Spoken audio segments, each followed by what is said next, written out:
Look at your hands for just a moment. The skin across the knuckles, the way it folds when you make a fist. The veins that trace maps you never learned to read. The slight tremor that wasn't there 20 years ago. Those hands have done things. They've held children who are now grown, built careers that spanned decades, turned countless doorknobs, signed mortgage papers, pulled weeds from gardens, and waved goodbye to people who never came back. If those hands could talk, they'd tell stories of a life fully lived. Now look at the inside of your wrist. Trace your finger along the blue line just beneath the skin. You're hovering over a highway right now. A highway that carries oxygen and life to every single part of you. And that highway, the one you can almost see pulsing, is under constant attack from the very food you ate for lunch. You didn't feel it. You never do. That's the cruelest part. The attack is silent, invisible, and it happens every single time you eat bread, rice, potatoes, or anything your body has to break down into sugar. This is the quietest war in the human body, and it's being fought right now, beneath your skin, this very second, between the starch in your sandwich and a single compound found in a dry, brittle leaf that's been sitting in your pantry for months. A leaf you've likely been destroying with boiling water your entire life without ever knowing it. A study that tracked over 1 million adults over several years found something that should have made headlines everywhere. People who drank 4 or more cups of tea a day had a 17% lower risk of developing type 2 diabetes. 17%. That is not a rounding error. That is a seismic shift in your odds.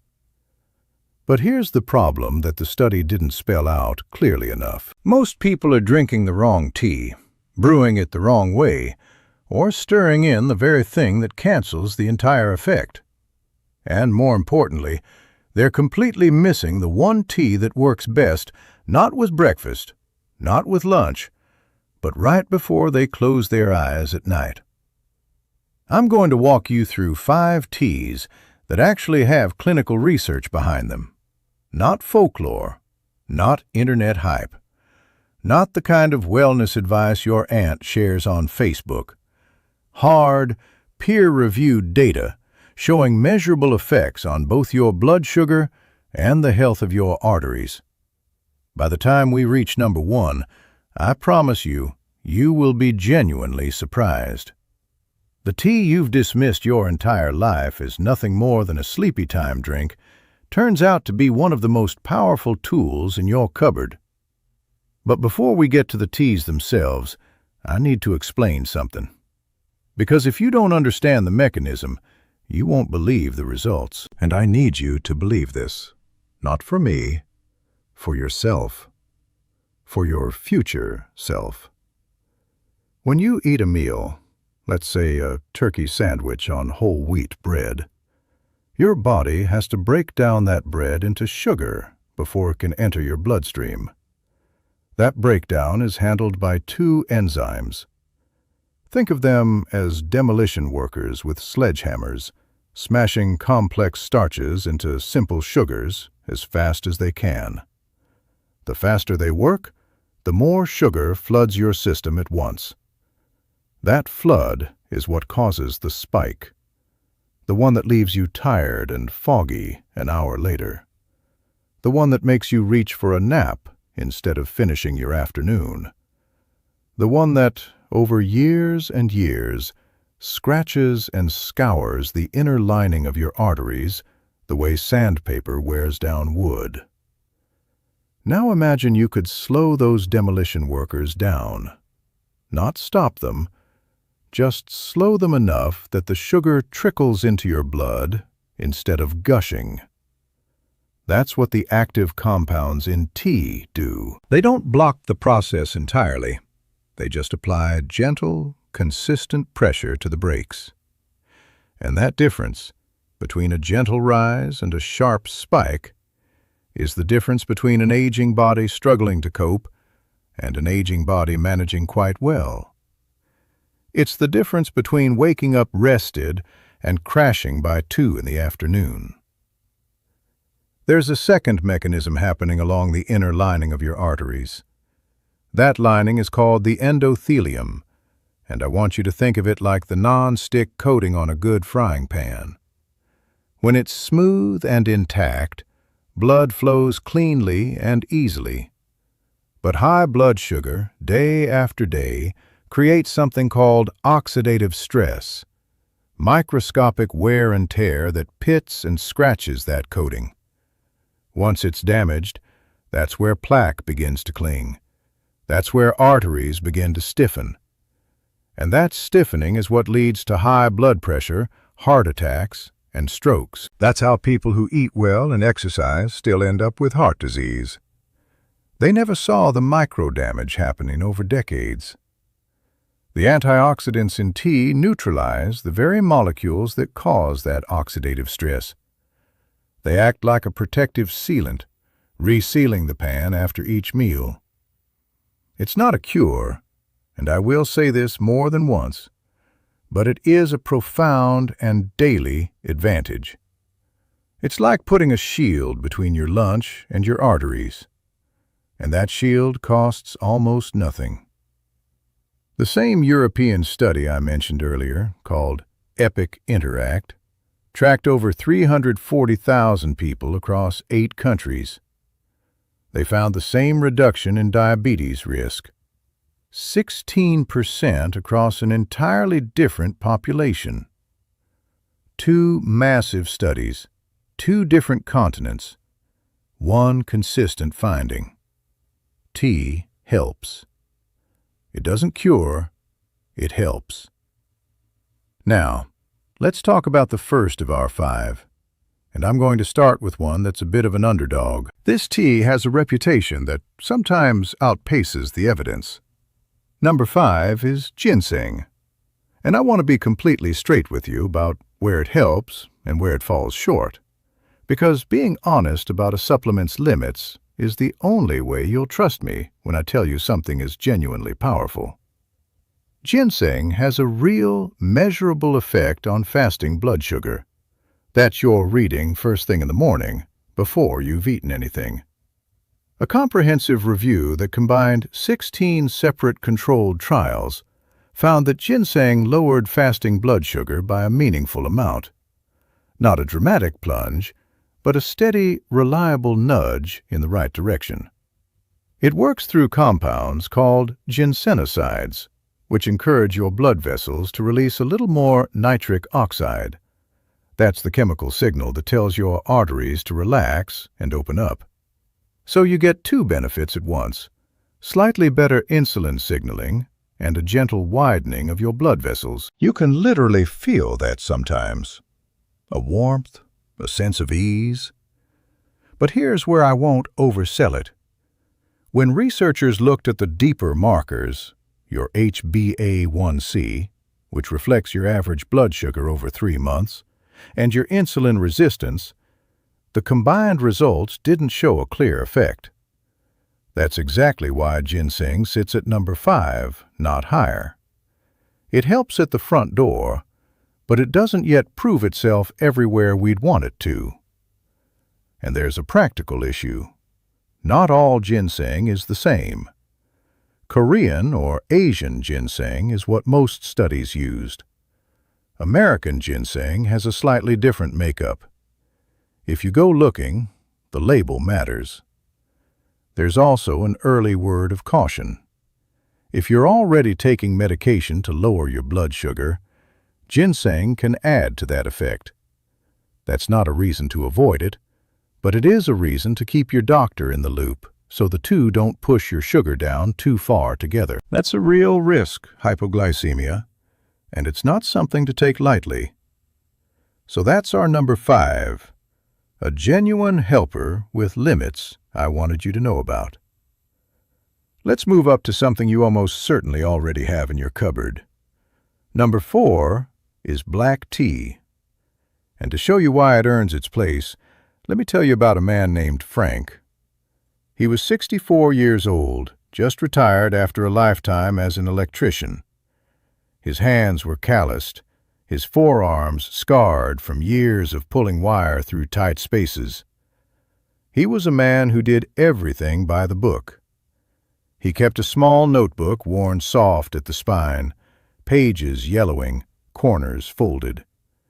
He wrote down every blood sugar reading in pencil, the same careful way he used to log a day's work.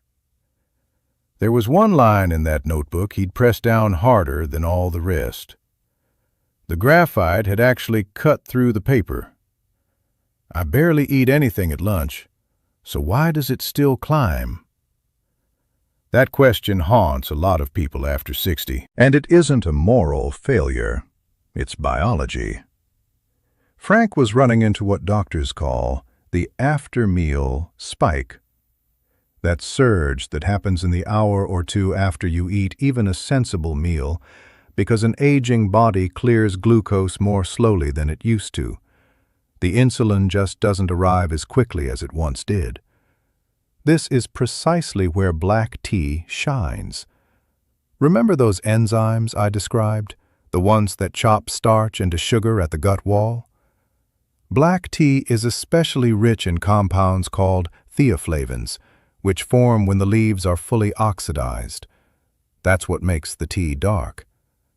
Those theaflavins put the brakes on the enzymes driving Frank's lunchtime surge.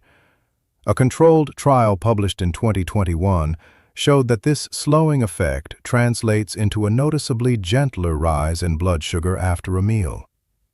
For someone like Frank, simply having a cup with or just after lunch took the sharpest edge off that spike. He could feel the difference. Less of a mental fog, less of that desperate need to put his feet up.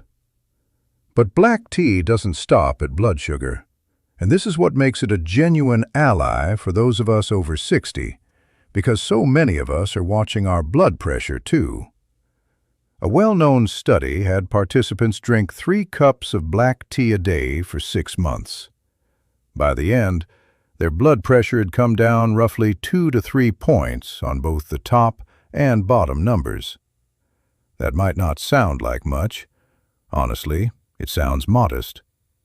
But across a whole population, a shift like that meaningfully lowers the risk of stroke and heart trouble. It pulls thousands of people back from the edge. Alongside it, researchers saw improvements in how well the arteries relaxed and opened, that endothelial function we talked about earlier. Now, I want to be careful here. A 2 to 3 point drop in blood pressure is modest. I'm not asking you to throw away your blood pressure medication and brew a pot instead. That's not how this works. Think of black tea as one small contribution stacked on top of everything else you're doing. The walking, the diet, the medication your doctor prescribed. It's the accumulation that matters, not any single cup. For Frank, it became part of his lunch, quietly working in the background year after year. That brings us to number 3. The one tea that has been studied more thoroughly than any other on this list. Number 3 is green tea. And if there's one tea on this list with the deepest, sturdiest foundation of research underneath it, this is the one. When scientists want to study tea and blood sugar, green tea is where they keep returning. The results have held up again and again, across countries, across decades. A major review, published in a leading journal, pulled together 17 separate controlled trials. When the researchers combined all that data, green tea drinkers showed lower fasting blood sugar and, just as importantly, lower HbA1c, that 3-month average that tells your doctor how you're really doing over time. They also saw improved insulin sensitivity, meaning the body responds to its own insulin more efficiently. Your cells actually listen better. Here's a detail I find telling. The benefit became clearest once researchers accounted for caffeine, which suggests the real work is being done by the tea's active compounds, not just the stimulant. The star compound here is called EGCG. You don't need to remember the name, only what it does. EGCG is a powerful antioxidant, and one of its most valuable jobs happens inside your pancreas. Your pancreas houses the beta cells, the little factories that produce insulin. In someone living with high blood sugar for years, those cells are under constant strain. Picture an engine that's been redlining, running too hot for too long. The oxidative stress wears them down. They start to fail. What EGCG appears to do is cool that engine, shielding the beta cells from some of that damage so they can keep doing their job. It's like giving your pancreas a break. And green tea looks after your arteries, too. A study published in 2015 found that green tea lowered blood pressure in overweight participants and improved the function of that artery lining we keep coming back to. So once again, 2 problems, 1 cup. But here's the catch. How you use green tea changes how well it works. To get that blood sugar blunting effect, drink it with your meal or shortly before. That way, the compounds are right there at the gut wall when the starch arrives. And please mind your water temperature. This is the mistake I see most often. Boiling water, the full 212 degrees, actually damages the delicate EGCG you're drinking it for. It denatures the compound. Let the kettle settle for a minute, so the water is around 160 to 175 degrees. Then steep for 3 to 5 minutes. That small adjustment is the difference between a cup that works and a cup that's just warm and pleasant. Now, I want to pause here for a moment and ask you something. When you drink your tea, do you take it with sugar or honey?